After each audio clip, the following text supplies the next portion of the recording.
prazer estar aqui para falar de literatura novamente. É um assunto que é interessante, que eu gosto, que creio que vocês gostam também. Eu acho que as pessoas que fazem letras percebem essa importância da literatura e a língua, a evolução da língua pela literatura também, e essa impossibilidade de separar um do outro. Nós vamos falar de literatura portuguesa e do início da literatura portuguesa, e vamos ver como tem a ver com a questão do início da língua portuguesa. Então, a evolução da língua portuguesa, todos sabemos que a língua portuguesa saiu, digamos, do latim vulgar, né? É importante porque a literatura vai ajudando a formação da língua. Nós sabemos, por exemplo, na literatura inglesa, você pega Shakespeare ajudou a consolidar alguns termos que era uma coisa popular, ele trouxe para o público, digamos, e foi depois consolidado com frases, expressões, palavras, passaram a fazer parte do idioma. Assim, em português também. Então, essa questão que nós vimos no início, na introdução aos estudos literários, sobre a importância de perceber como a literatura tem a ver com os homens, com as pessoas e com o contexto histórico, com a nação também. Não é possível você estudar a literatura descontextualizada.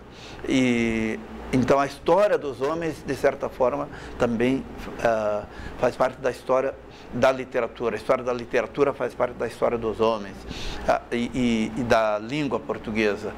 E nós vamos ver, então, aqui nessa unidade, por exemplo, vamos começar com a questão da literatura e língua em Portugal, né, além mar, como a gente fala, e depois vamos ver o trovadorismo, depois a época do humanismo, o período clássico, e para mais tarde podermos ver barroco, o arcadismo e o romantismo. É importante, então, perceber que a língua portuguesa, que a nossa língua, nós lemos em português, é possível você ler sem tradução um texto de Portugal, um texto de Moçambique, de Angola, de Cabo Verde. Você não tem problema de entendimento. Você pode achar até diferente alguns termos. Você lê o Miacouto, você percebe alguns termos diferentes. Você lê a Gualusa de Angola, você pode perceber algumas expressões locais, mas não dá para dizer, eu não entendi, porque a outra língua é a mesma língua. Eu acho que isso, para nós, é um orgulho. Eu já ensinei português fora do Brasil e muitas vezes a gente reflete sobre o português quando está fora do país. E existe realmente uma riqueza na língua portuguesa, isso não dá para negar. Nós temos a desvantagem que ainda não é uma língua tão espalhada pelo mundo, tão conhecida como o espanhol, por exemplo, como o inglês, mas eu creio que a gente pode se orgulhar da beleza dessa língua, essa herança que a gente tem do português. E esse português que foi espalhado, que foi, digamos, um instrumento de colonização também, foi imposto, de certa forma, nas colônias, como Brasil, Goa, Macau, Moçambique, Angola, Cabo Verde, e assim por diante, mas que depois as nações colonizadas assumiram como sua língua. Como diz tem uma indiana, uma poeta indiana, eu gosto muito, que ela diz: a língua que eu falo é minha, não é mais do colonizador, agora torna-se minha. O Miacouto, que é um autor de Moçambique, ele diz uma coisa bem interessante sobre a língua portuguesa. Ele diz mais ou menos assim: eu venho brincar aqui no português a língua, não aquela que os outros embandeiraram, mas a língua nossa, essa que dá gosto de a gente namorar e que nos faz, a nós, moçambicanos, no caso ele é moçambicano, ficarmos mais Moçambique, que outros pretendam cavalgar o assunto para fins de cadeira e poleiro, pouco acarreta, pouco me importa. Importa é que agora eu vou brincar com essa língua portuguesa, é isso que ele faz. Então, esse início de língua portuguesa, nós vamos ver que a língua portuguesa, o texto oficialmente reconhecido como o primeiro texto, foi no período do trovadorismo. O primeiro texto em língua portuguesa, trovadorismo, a palavra trouver significa encontrar ou achar, e então, você achava a palavra certa, a rima para dizer, para cantar, para oferecer uma cantiga, e aí ficou chamado trovador, aquele que fazia esses versos, essa cantiga, e trovadorismo. E hoje existe ainda a palavra trova. Eu acho que vocês devem ter ouvido falar, por exemplo, tem competições de trova, de trovadores em várias partes do Brasil. Eu lembro no Rio Grande do Sul, Cleiton e Cleidir tem uma prosa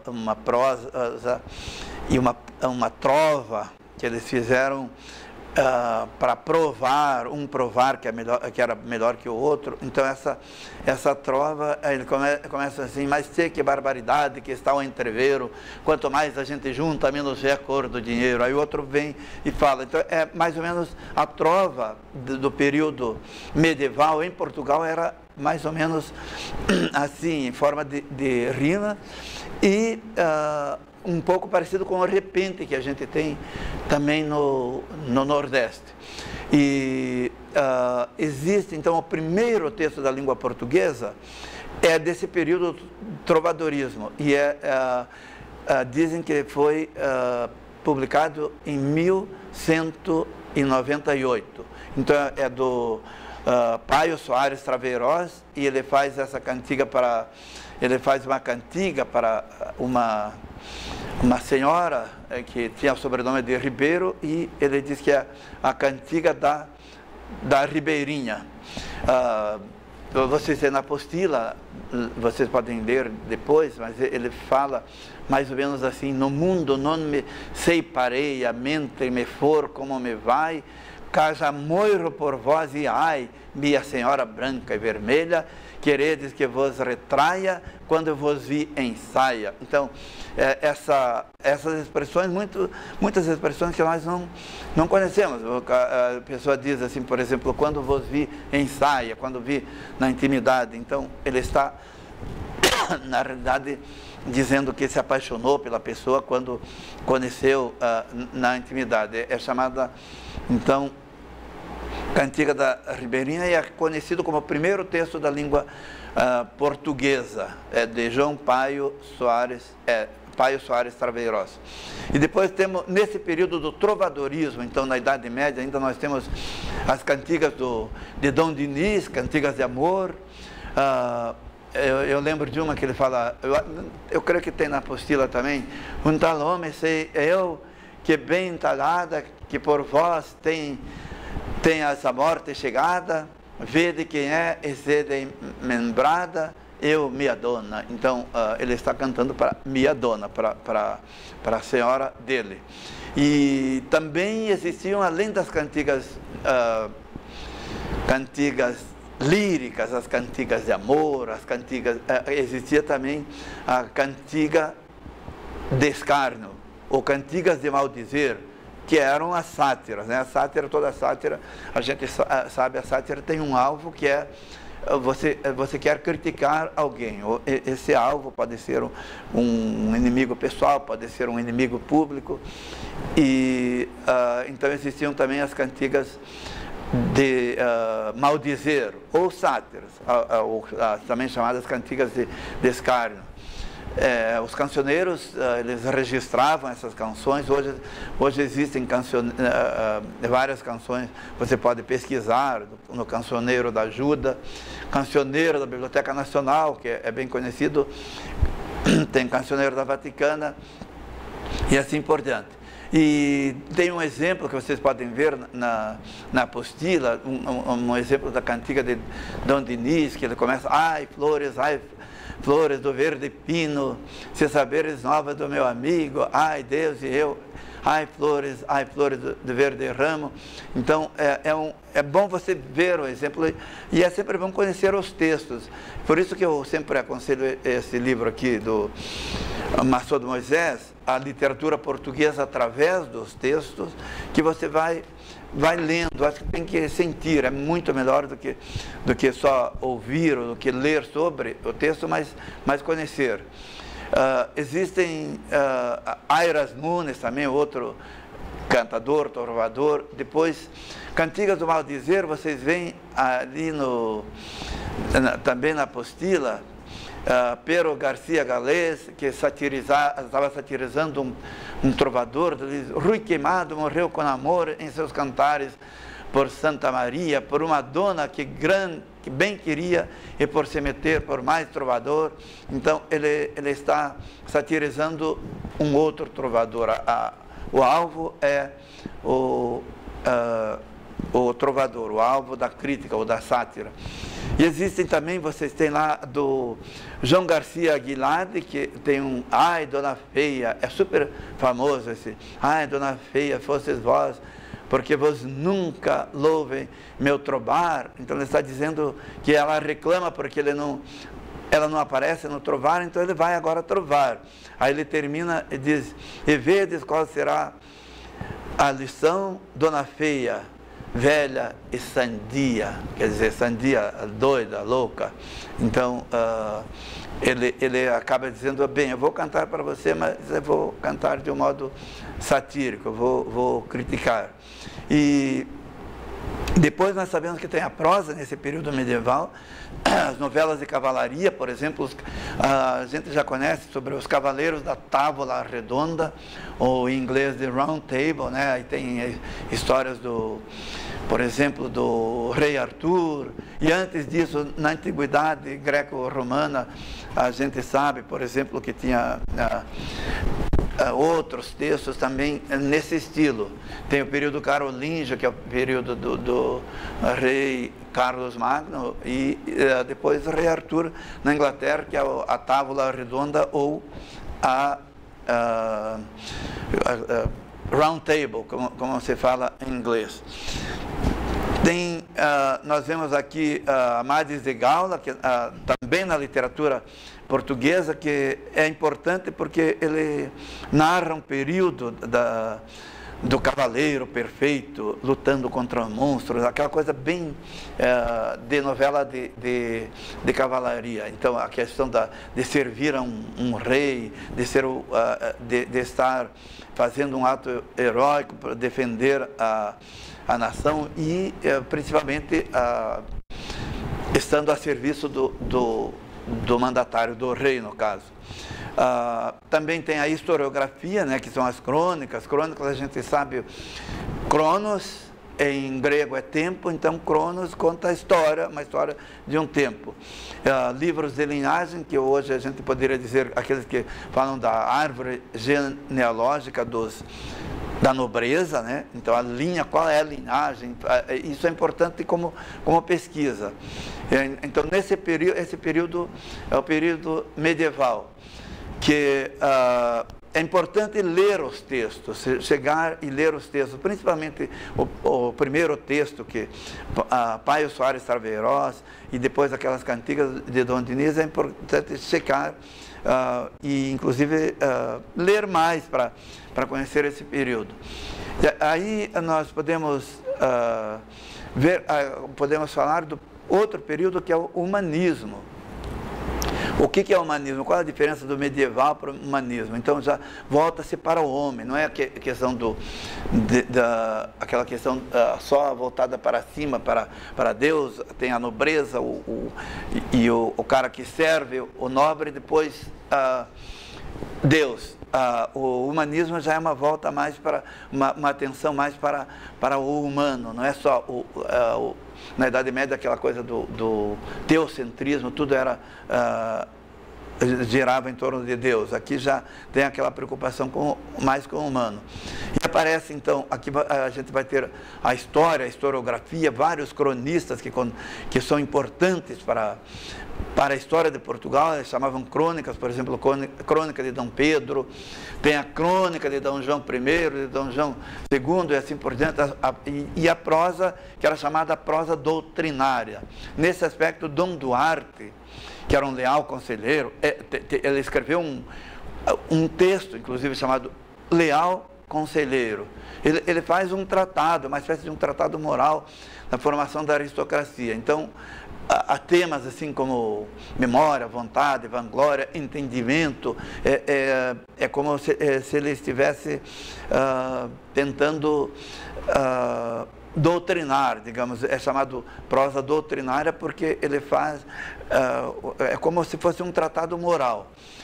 Isso é Dom Duarte. Então, Dom Duarte, o Leal Conselheiro, é um texto importante para a gente lembrar. Agora, outro grande cronista que não deve ser esquecido e que é importante para nosso conhecimento, é um historiador cronista, na época, então, é o historiador que registra a história de Portugal, é o Fernão Lopes.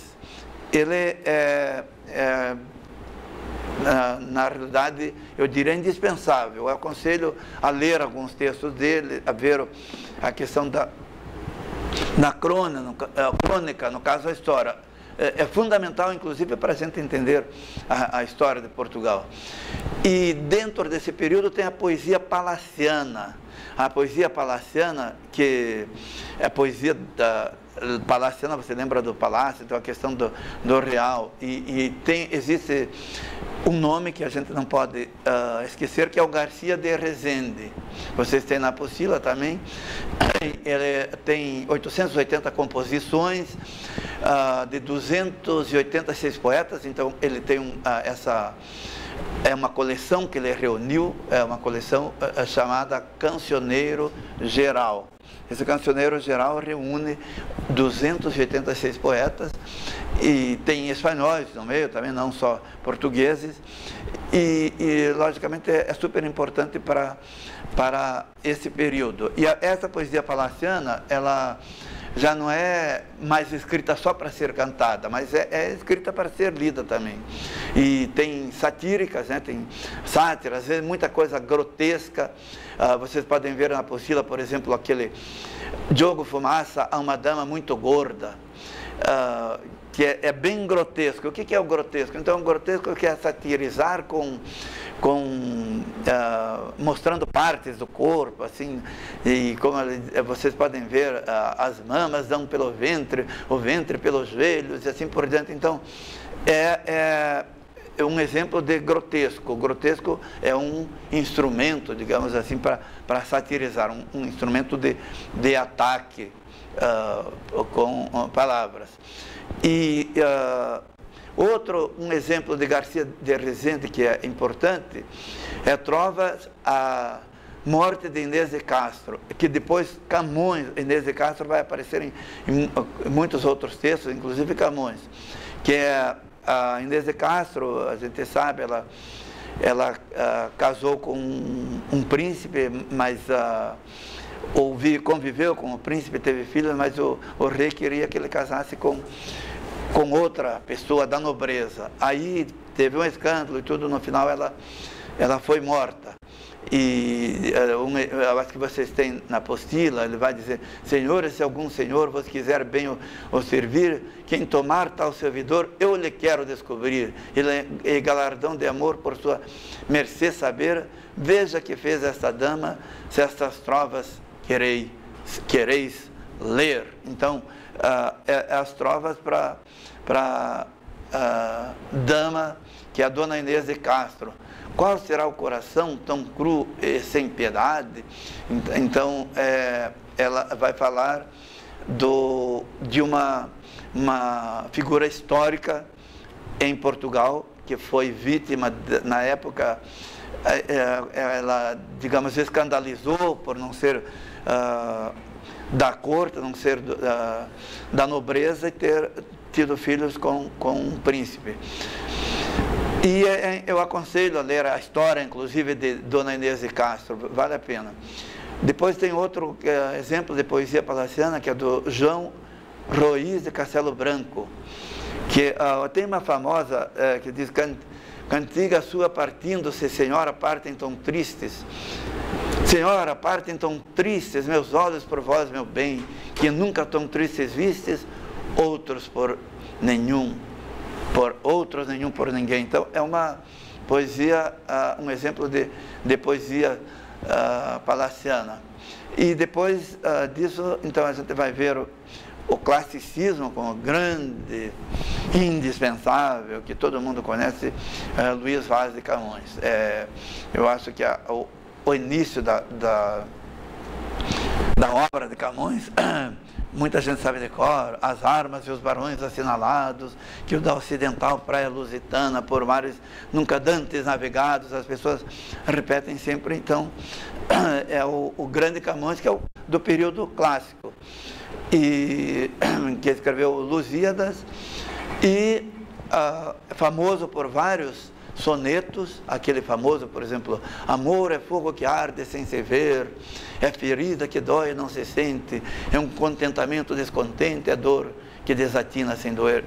E ele escreveu elegias também, escreveu